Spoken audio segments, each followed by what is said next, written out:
his faithful servant to come before them. Now we know through Matthew's writing in the New Testament that that faithful servant was the Lord Jesus Christ.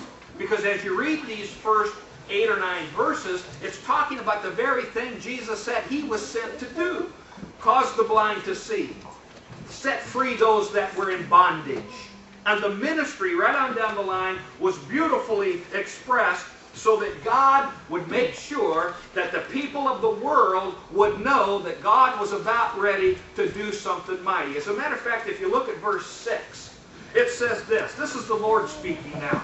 He says, I, the Lord, have called thee in righteousness. This is talking about the servant of God. This is talking about Jesus. So God the Father is saying, I've called my Son into righteousness. Now what is he going to do? Look at this. I will hold thine hand, I will keep thee. Certainly God the Father did that, didn't he? And give thee for a covenant of the people, for a light unto the Gentiles. You see, it's because of what Jesus Christ did for us that we have a covenant relationship with Almighty God. Amen? It's what Christ did on Calvary's cross that we have entered into a covenant with Jesus. So God the Father is saying to the Son, I'm going to send you, I'm going to give you as a covenant for my people. And not only that, provide a light unto the Gentiles. Now if you remember, the Jewish nation was always under the umbrella that they were exclusively to be God's people, and that their exclusiveness provided for them a way to God that no one else had. And certainly, to a small degree, that was true.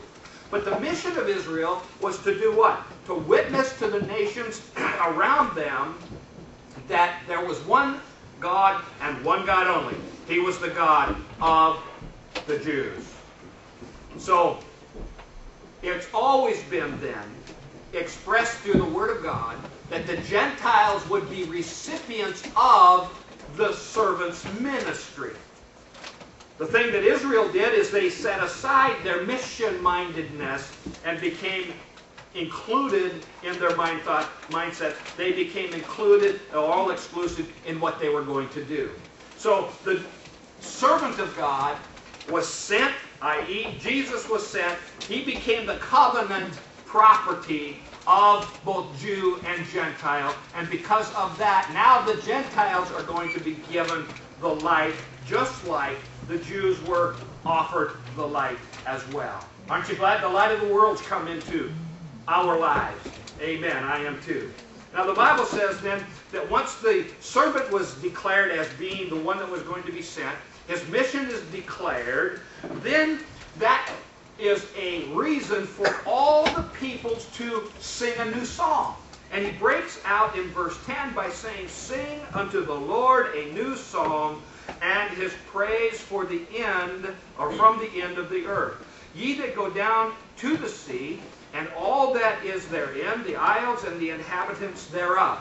So when you get to verse 10, because of this new thing that God is going to do by sending the Messiah, extending salvation to the Gentiles, this new thing that he's going to do, now they're called upon to sing praises to God for the very enacting of that ministry by God himself. Now the interesting thing about these verses that I read to you is that God calls, first of all, those closest to Jerusalem to rejoice. As a matter of fact, you see this word down here that he calls in verse 11, the inhabitants of the rock sing. That's Petra. That's that town in that cave. That's Petra. He's saying to them, even the inhabitants of that ancient city, come together and praise God, because from Jerusalem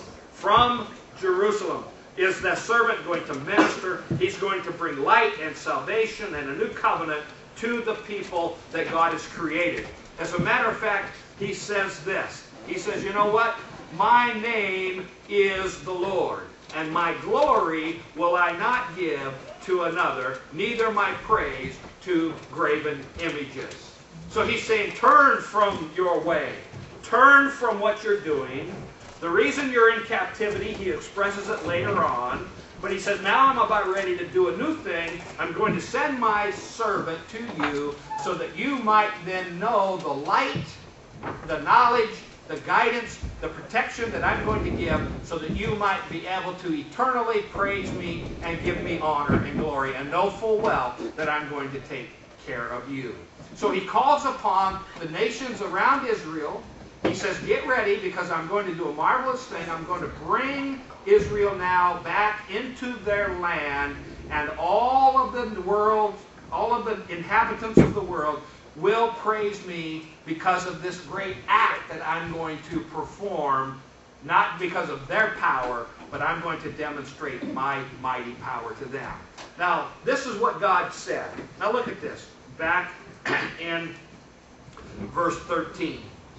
He says, okay, I want you to gather together and I want you to praise me. But I want you to praise me because I'm going to demonstrate my power in bringing out of captivity all of those that were held captive. I'm going to bring to light all of those who were blind. And so he says, I'm not going to sit back anymore. He says, I am going to go forth as a mighty man. This is verse 13. He shall stir up jealousy like a man of war. He shall cry, yea, roar. He shall prevail against his enemies. Now look at verse 14. I have long time holden my peace. I have been still and refrained myself. Now will I cry like a travailing woman and will destroy thee and devour at once. Can you imagine now? Some of your translations may have, I've withheld my voice for eternity. Now, what he's saying here is this. Even though Israel has only been in captivity now for 60 years, it's like an eternity to God. Can you imagine that? He says, even though I've told them because of your disobedience, I'm going to send you into captivity. And although he said this is what was your lot,